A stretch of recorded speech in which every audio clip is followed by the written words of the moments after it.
Hello, welcome to my YouTube channel. If you are new to my channel, please subscribe and hit the bell icon so that you can learn Photoshop with me.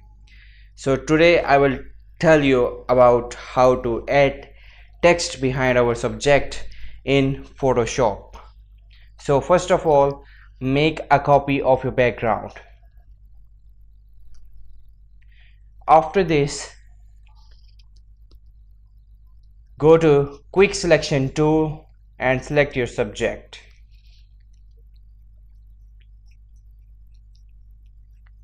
So I'll make a quick selection here by zooming the picture.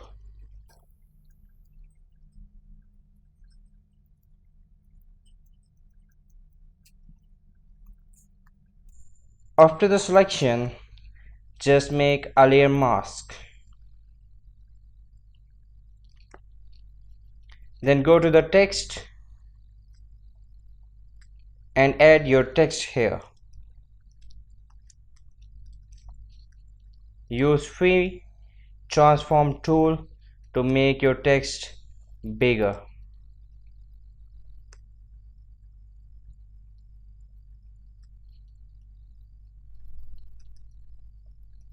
Now use this tool to adjust your text.